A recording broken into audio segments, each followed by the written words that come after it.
All right, Phil, we're fresh off the summer nats, mate, and we're Definitely. in my old stomping ground of Canberra. Spent a lot of time in this area, and we've found this little honey hole here, which is awesome. Heaps of memorabilia in here, but there's something really special we're here to see in there. Oh, yep, there it is. So I think we should go check it out.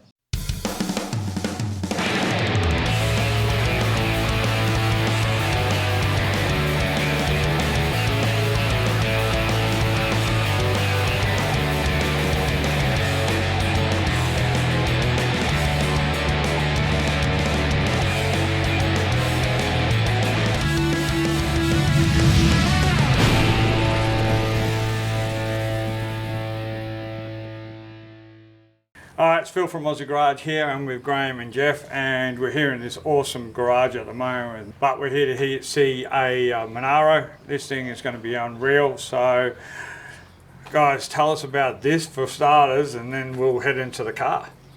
Well, this is my shed. I've been collecting early Holden stuff for over 40 years. I've had this EH for 40 years this year. I've got a couple of FCs too, which are not here. Modern Holden over there. But I'm right into the memorabilia, the literature, all that sort of stuff. So you were saying before, and this went to the first summer nats as Yeah, well. I took this to the first summer nats back in '88. Yeah. Wow, that's a long time ago. Sometimes it doesn't feel like very long ago at all.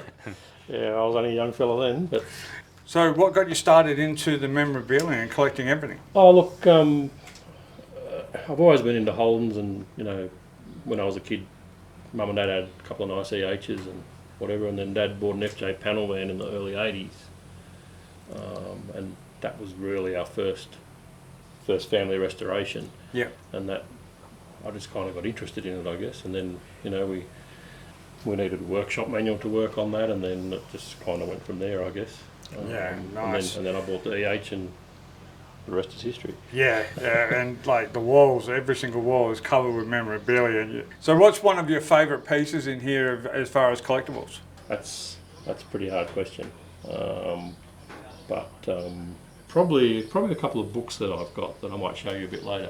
Okay. Yeah. Yeah, nice. Let's get the car up here and then we can talk about the build. Yep, no worries at all.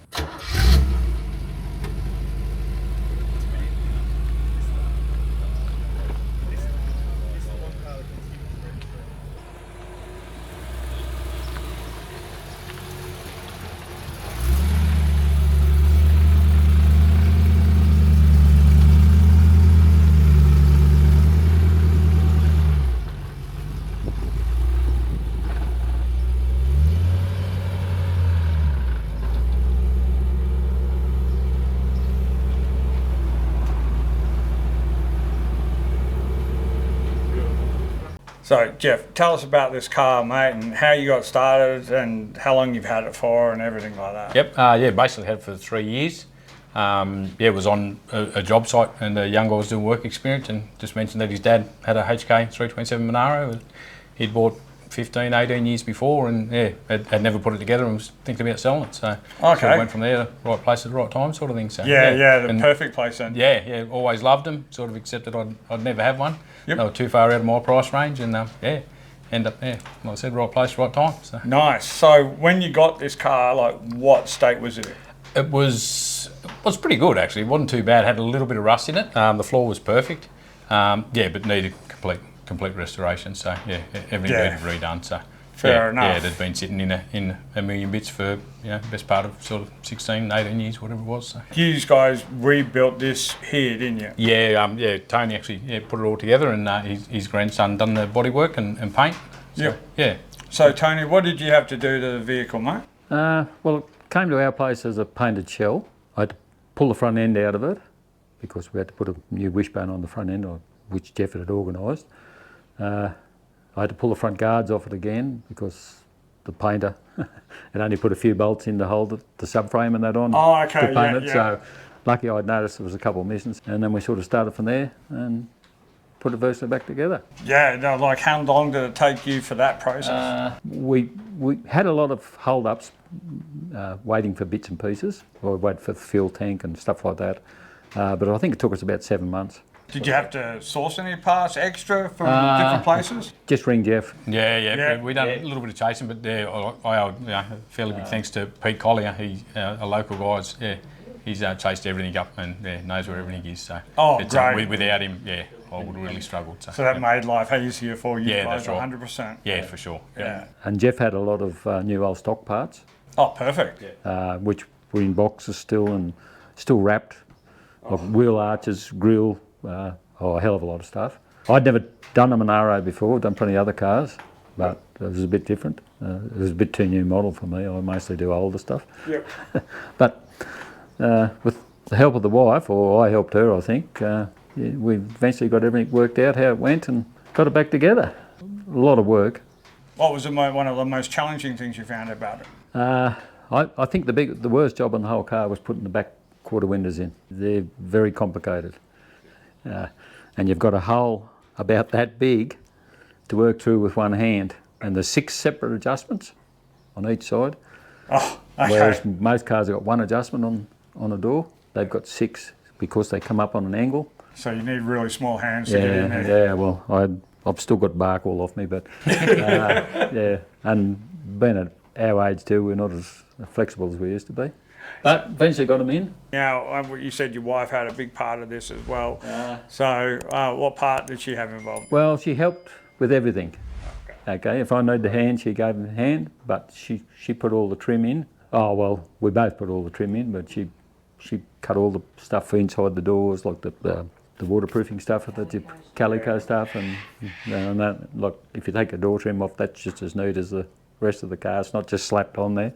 Yeah, She done a really good job on all that. She put the carpet in, underfelt, fell out of the car one day. when I had it jacked up too, made it worse. Sat on her backside, and she had a few days off after that. Really good with helping put nuts and bolts. Like, you can't have 2 arms somewhere, so you need 2 people a lot of the time.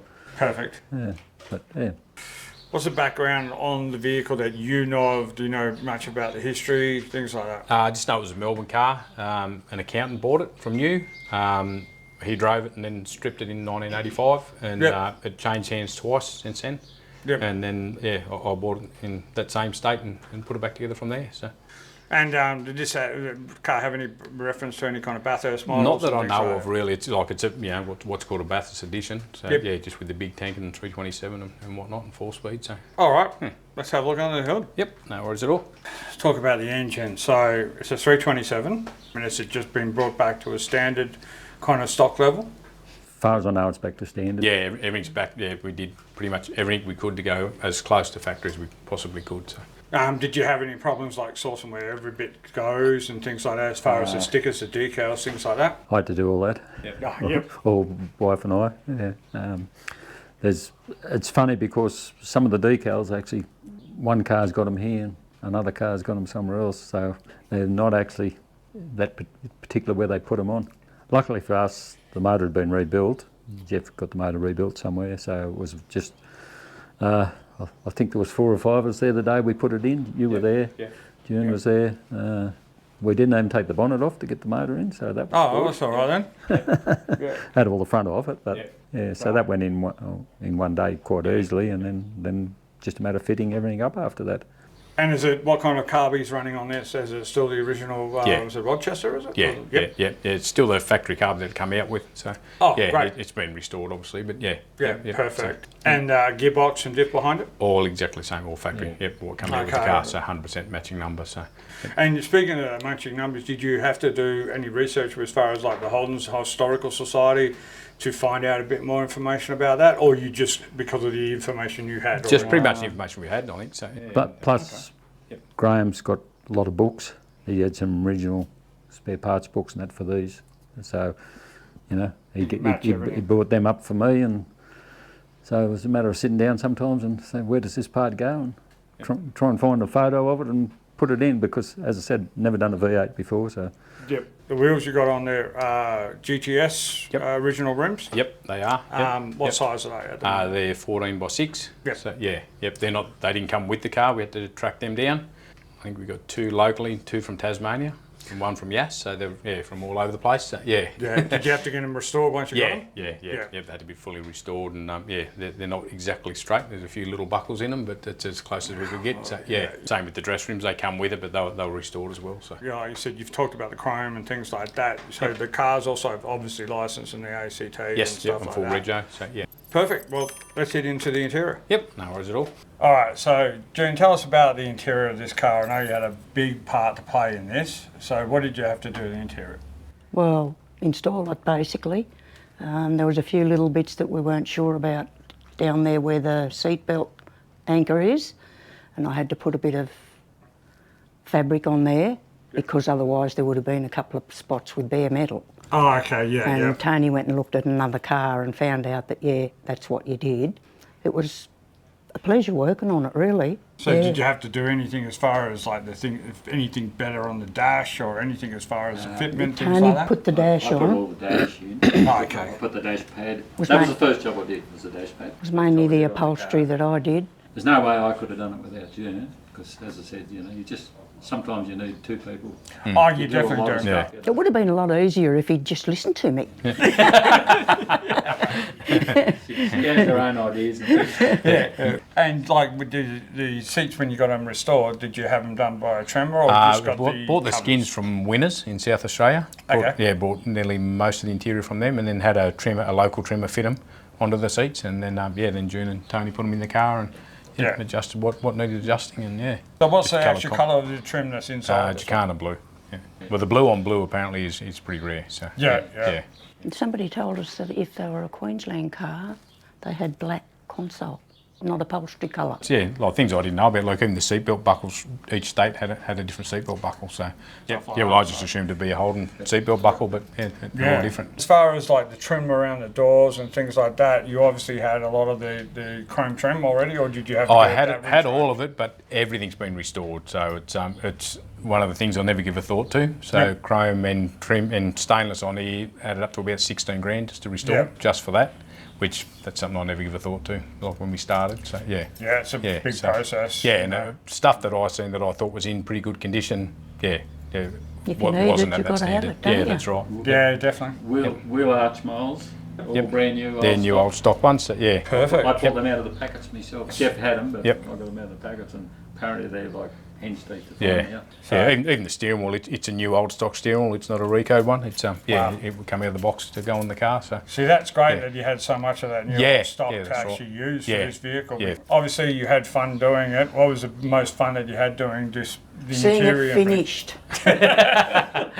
Fair enough. But I didn't want to see it go. yeah, it's just sad to I see would it drive like to away. have kept it. Yeah, Now, we've been told that you're fanatical when it comes to these cars. You love them as Detail. well. The Is detail. what matters. Yep. It is exactly that. To be honest with you, for the purists out there, the detail, every time they see it, if it's not 100%, they'll pick on it. yeah, they'll let you know. They do anyway. Oh, yeah. Yep. Yep. Who cares? And that's the thing, we build it for ourselves. We didn't build it to impress anyone else. It's Yeah, Yeah. that's right. And as long as Geoff's happy. yeah, that's But right. in saying that, like you said to me, you've taken this to a few shows now and it's come up trumps. Yeah, we're third at Wangaratta Monaro National, so for Factory Authentic. So it's pretty good. Like Tony was saying, for a garage build in the backyard, it's pretty good That's competing just against it, some. It comes down to attention to detail, and we've got a quality control here. So Yeah, well, that's just it. Slapping everyone's hands when they that's tell them right. they're doing it right. So, perfect. Yeah, perfect. yeah, Yeah, sometimes you've just got to turn around and go, wait, yeah. and come back later. That is true. That is true. All right, well, what I think we should do is let's go to the rear of the car now and check out that. All right, Geoff, you were telling us about the build sheet earlier, so this is it? Yep, this is it. Pete Colley, who's helped us out heaps with the car, pulled the steering column apart, and it was wrapped up in plastic, folded up inside it. So Wow, it's, nice. pretty rare find. So Yeah, pretty happy with definitely. That, so, Because most of them either were hidden, lost, or I think thrown the away. standard practice was chuck them under the carpet, and these old cars leak water, and within about a month they're gone. So Yeah, so that was a good way that someone wrapped it up in plastic. yeah, and that's hidden right. in Yeah, there. there's a couple of signatures on the back, which I'm sure them people really aren't around too much these days. Yeah, but perfect. Anyway, so, Can you recognise any of the person one of them's signatures? Gary Vernon. So Okay. so I don't know. Yeah, if he's out there somewhere, give us a Yeah, yell. yeah, definitely. Okay, so Tell us about the boot, guys. Like, what did you have to do in the back end here? We started at the back of the car to restore it. First job was we put the taillights in and the bumper bar on. And this Well, thing. and this, yeah, up here. We were going to work our way forward, but then we didn't have a fuel tank, so that came to a stop. So then we decided we'd do the in the back there, Yep. and then we run out of parts there, so that came to a stop. So then we went to the front of the car. But to cut a long story short, this has got the big fuel tank in it. Can we lift that off and have a look? Yep. As you can see, it's all been done properly. June put all that in. But we only had 2 pieces, didn't we? We didn't have the third piece. Yeah, we had to wait for the third piece. We It couldn't was work missing. out how it fitted. I painted them. June put the underfelt on them, which they're supposed to have, and put that in, and then the carpet comes in 2 pieces like so, which is just sits in there. And the other piece just hangs down. Sits down the bottom there. Which is And it looks like the original kind of mat down the bottom there. yeah, they're original mats. But the story with the fuel tank was, when you read the instructions, it says just slip it in from the bottom, which sounds simple, Yeah. but they don't tell you it's the 25 gallon tank. Yeah. Yeah. The ones you slip in from the bottom are only the 16 gallons. Yep. So what you have to do is actually jack the car up off the suspension to make enough room to get the tank up in, and it goes in by about that much. Oh, okay, wow. So I did all that on my own one day there. It might I have got been under- when I was having my little break. Yeah, you were having a rest, so I got that in. But I thought I'm going to have to take the rear end out of this Yeah. to put it in, which I presume factory, the tank went in before the rear end. We can see that everything that you've done in here is awesome. Now, the jack bag and the other bag, was that custom made, or was it? It was custom made by June. Yep. June made it, but they don't normally come in a bag, but she thought, I just put them in a bag so They're not they rattling wouldn't do around any in there. damage in there. Yeah, it's a More lot than anything. neater that way and things Yeah. like that as well. just Because most of them end up getting shoved behind the Behind the spare spare tyre, wheel. wouldn't Yeah. it? Yep. Yep. Obviously, you got a spare tyre in Yep. it. It almost looks like it's a factory original, but Yeah, it's a repro. They do them with the red walls on them, and but this thing is sensational. You guys have done a remarkable job. we're happy with it, and really happy with how it turned out. So All right. I reckon what we'll do is let's head to the front and we'll talk about the rest. no worries at all. Okay, guys, so how did you all meet over this vehicle? Obviously, you've got the vehicle beforehand, but how did you meet about it? Pretty much their grandson has Okay. done the paint and panel, and that's sort of how I met Tony and June. Yeah, never met them before, and they've been great the whole process. So just dumped your vehicle here and just... Pretty that much, was it, yeah. So how did you guys get into passion of vehicles? probably always, since I was bloody 17, I suppose, or even earlier than that, probably had a passion with, especially with Holdens. I've been mainly a Holden person. I have had a couple of Fords, but had a nice GT. 2 nice GTs. Somebody else liked Somebody one of them stole better. the first one I Yeah, had. yeah. The second one we end up selling it after 10 years. And June's always been pretty keen on cars. Her father was a mechanic. I used to wash parts for him when I was about 3 years old. Oh, wow, yeah. Oh, that's something I forgot to mention too. June does most of the cleaning. Like bolts, if you're going to reuse them, or parts. She'll sit there with a tin of petrol or whatever and Yeah, clean yeah. them Steel all. wool, Which- wire brush, wire anything brush. that's needed. So she does a lot of that work, and she rethreads for Tap and dies. taps and dies, all the bolts. We do all that before we put anything together because it's so much easier to. When we screw- take stuff off a car, it comes to me and I get it ready to go back on. So obviously that's something your dad taught you as well, or you I just guess, learnt it along the yeah. way? Yeah, bit of both probably. Yeah. But of course, at Graham's spare parts. If we want to know anything, you just ring Graham and he'll look it up in his book because you haven't seen half his books. He's got all the Holden books, right through to some of the later Commodores. So he was really good to chase up a part or look up a part number or stuff like that for me. But he actually bought a few books. When we started the build, somebody advertised some on Facebook and it was in Canberra, and he went and actually bought some parts books for her as well, extra ones. So But we really started with the restoration with the FJ panel van, didn't we?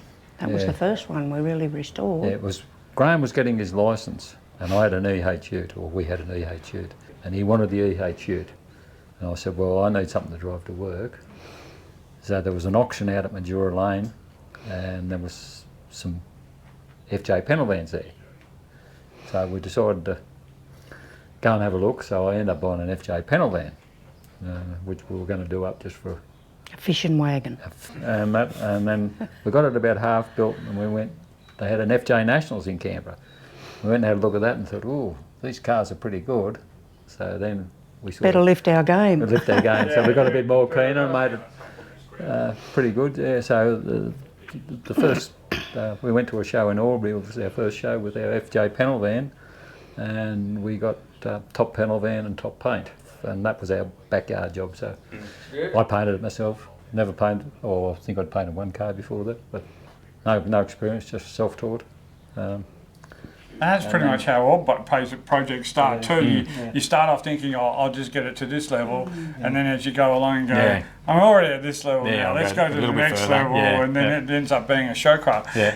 But the thing is, you think, oh, geez, I could never do that, but you don't know until you try. No, you don't. And then Graham, of course, used to do most of the mechanical work, which was good. But yeah, so it's just going from there. But as I said, mostly Holdens. But Then George come along. yeah, then Beautiful George. George was the next one, I think we did. Then my old car out the front. Oh, I've done FJ. FC. Done FC. FC. Done quite a few. Even done the three of us did a 39, a left-hand drive 39 Chev Woody wagon for Dick Smith. Nice. Most of the panels were wood, plywood, a lot of it. June done all the woodwork. Inside the back floor was just like a pallet. Yeah. Unbelievable. You wouldn't want to crash one. No. Oh, And yeah, so people got around, but as I said, how I got on to Geoff, or Geoff got on to me, I don't know. I think I just met him one day At Baden's, yeah. at Baden's, and from then on we said, oh well.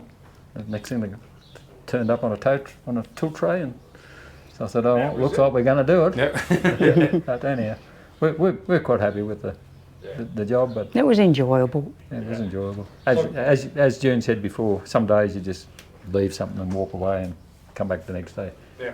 When it gets too complicated, but. Like I said, you guys have done a fantastic job on this with all the work that you put in. A real testament to what you have done. This car Thank you. is bloody perfect. Appreciate So, that. love it. Geoff had to keep working on his day job so he could pay everybody. Yep. Yeah. Probably still paying, are you? Well, that's what you do, isn't it? I think you got a few rip-offs along the way. Thank you very much for telling us about the vehicle and what you guys did as part of this vehicle, because it's sensational. We really appreciate you talking about it and all the effort you put into this lovely beast. Been a pleasure. It has been a pleasure. Yeah. Just a pity it's so hot. Yeah, that's it. All right, Geoff and Graham, look, thanks for showing the car and also showing us around your man cave. Both of them are sensational. I really appreciate you guys talking to Aussie Garage and spending your time with us today and running through everything that you guys have done and everything that you got in your man cave here. Oh, that's great. There's no point having stuff in a man cave if no one can see it. Well, that is true too. Yep. So I like showing it off. Yeah. Yep. Same with the car. Yep. Yeah, definitely. Yeah. And thank you very much for your time, guys, and we really appreciate it. Yep. No worries. Awesome. At all. Yep. Too easy. Thank you. Thanks, mate. Nice to meet you too. You too. Yeah.